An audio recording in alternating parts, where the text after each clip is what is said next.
Welcome to the Cartoon Toon TV। तीन दोस्त अयान, ज़ारा और इमरान शहर से दूर एक छोटे से गांव में आए हैं। उनका इरादा है एक पुरानी और खौफनाक कहानी का राज समझना, जिसके बारे में उन्होंने अपनी रिसर्च के दौरान सुना था। गांव के लोग कहते हैं कि गांव के बाहर एक पुरानी शिकारगाह यानी हॉन्टिंग लॉज है, जहां अजीब हादसे हुए थे। शाम ढल चुकी है और तीनों गांव के चौराहे पर खड़े खड़े सोच रहे हैं कि अब क्या करना है। मैंने सुना है लोग कहते हैं कि वहां शिकारगाह में आत्माएं भटकती हैं। मुझे यकीन नहीं, पर हमारा प्रोजेक्ट इसी जगह से जुड़ा है। हमें वहां जाकर तस्वीरें खींचनी चाहिए और कुछ पुराने कागज या निशान मिल गए तो हमारी रिसर्च अधूरी नहीं रहेगी। मुझे थोड़ी टेंशन हो रही है। गांव के बुड्ढों ने कहा है कि रात में वहां जाना ठीक नहीं है, पर हमारे पास और कोई रास्ता नहीं है। डरो मत, हम तीनों साथ हैं। हमें बस थोड़ी हिम्मत से काम लेना होगा। तीनों ने फैसला किया कि आज रात ही चलेंगे। उन्होंने अपने बैग्स उठाए, टॉर्च, कैमरा और थोड़ा खाने का सामान। उनके दिलों में हल्का डर पर क्यूरोसिटी ज्यादा थी। रात अंधेरी है, चांद आधा धुंधला सा है। पेड़ों की सरसराहट और हवा की सीटियां उनके कदम डर से भर रही हैं।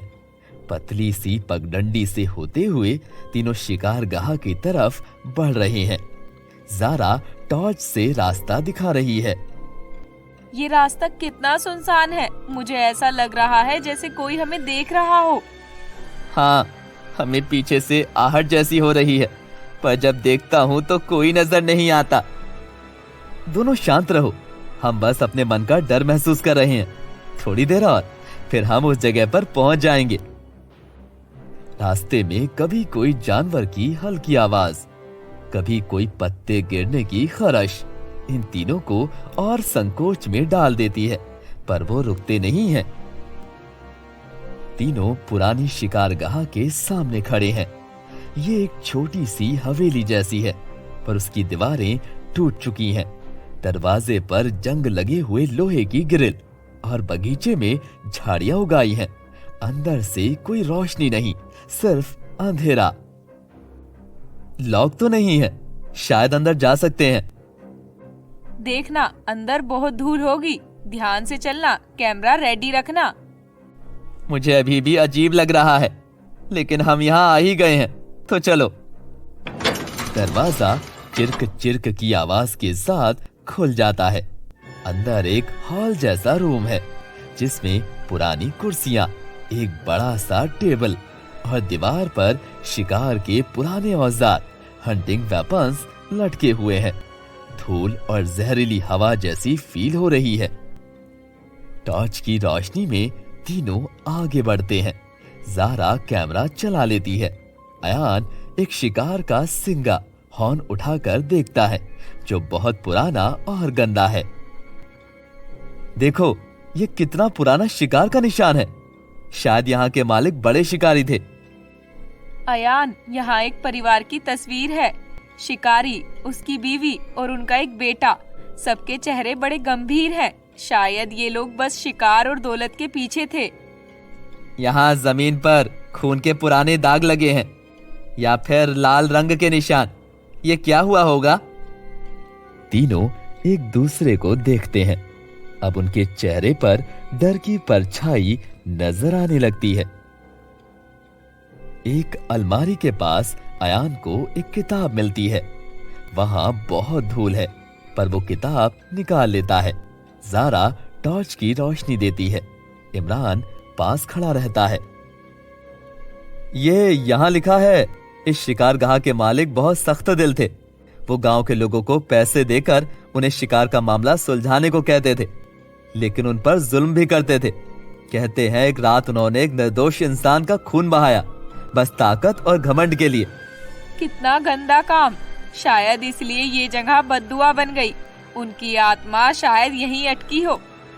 अब क्या? अगर यहाँ भूत है तो हमें तंग तो नहीं करेंगे? शायद हमें इनकी कहानी लोगों तक पहुंचानी होगी। शायद इससे उन्हें मुक्ति मिल जाए। रात गहरी हो गई है। तीनों अब तक अंदर की अलग अलग जगहों की तस्वीरें खींच चुके हैं, पर अचानक उन्हें सीढ़ियों के ऊपर से कुछ आवाज सुनाई देती है, जैसे कोई हल्के पैरों से चल रहा हो। क्या तुमने सुना? ऊपर कोई चल रहा है। मैं कहता हूँ हमें वापस चलना चाहिए, ये सही नहीं लग रहा। थोड़ा और अंदर चलें, शायद वहां कुछ और सबूत मिले। तीनों ऊपर जाने वाली सीढ़ियों पर कदम रखते हैं।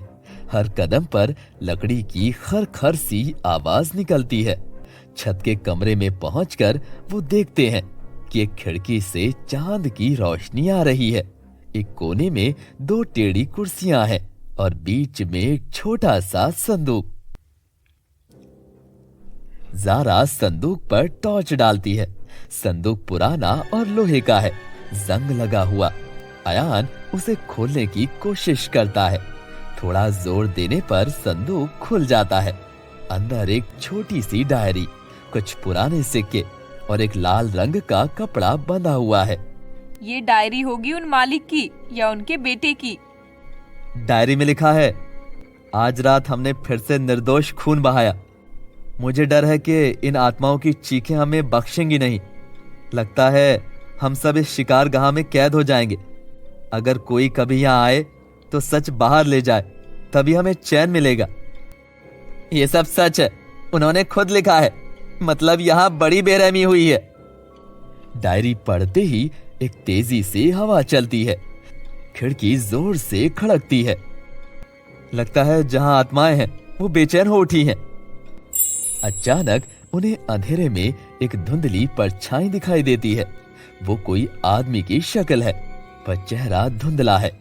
वो परछाई एक पल के लिए नजर आती है, फिर गायब हो जाती है। तुम दोनों ने देखा? वहाँ कोई था। हमें तुरंत भागना चाहिए। रुको, ये आत्मा शायद हमें सब सच बताकर हमें बाहर भेजना चाहती है, ताकि हम लोगों को इस जुल्म की कहानी सुनाए। भागने से क्या ही फायदा। तीनों हल्के हल्के सीढ़ियों से वापस नीचे आते हैं। नीचे आंगन में आते ही उन्हें डोर के कोने से हंसी जैसी आवाज आती है, पर हंसी उदास है, डरावनी। एक पल को तीनों को लगता है कि उनके सामने हवा खड़ी हो गई है। वो धुंधली परछाई फिर से दिखती है, इस बार जमीन से थोड़ी ऊपर, जैसे हवा में तैर रही हो। तुम यहाँ के मालिक हो? परछाई से कोई साफ जवाब नहीं आता, पर एक हल्की सी आवाज गूंजती है, जैसे कोई कह रहा हो, सच बाहर लाओ, मुक्ति दो, मुक्ति दो। हमें समझ आ गया है, हम सबको बताएंगे उन निर्दोष लोगों के जुल्म की कहानी। हम गांव वालों, शहर वालों को सुनाएंगे। हमें यहाँ से निकलने दो, हम वादा करते हैं, हम तुम्हारा सच सबको बताएंगे। परछाई धीरे धीरे हवा में घुल जाती है और एक ठंडी सी लहर कमरे में चलती है। ऐसा लगता है जैसे आत्मा खुश हो गई हो। अब तीनों दरवाजे की तरफ बढ़ते हैं। इस बार दरवाजा आसानी से खुल जाता है। बाहर अब अंधेरा डरावना नहीं लगता। चांद की धुंधली रोशनी उन्हें सहारा देती है। तीनों गांव की तरफ लौट जाते हैं। हमारी रिकॉर्डिंग, तस्वीरें और डायरी सबको दिखाएंगे। सबको पता चलेगा यहाँ क्या हुआ। हाँ, इस रिपोर्ट से उन आत्माओं को चैन मिलेगा। गांव वालों को भी असलियत पता चल जाएगी। रात की हवा अब उन्हें हिम्मत देती है। सुबह गांव के मुखिया को सब दिखाया गया। वो हैरान रह गया। हमें हमेशा डर था, पर आज सच सामने आ गया। अब आत्माओं को परेशान होने की जरूरत नहीं होगी। लोग सीखेंगे कि जुल्म छुप नहीं सकता। मुझे अब डर से ज्यादा हिम्मत महसूस हो रही है। गांव के लोग शुक्रिया अदा करते हैं। उनके चेहरों पर इत्मीनान है। फिर तीनों शहर की तरफ चल देते हैं। हमने बहुत हिम्मत दिखाई। अंधेरे के पीछे का सच समझ लिया। डर को पार करना ही जीत है। सूरज उभर रहा है, अंधेरा पीछे छूट रहा है। सच सामने लाने से ही डर और जुल्म का अंधेरा मिट जाता है। Don't forget to like and subscribe the channel.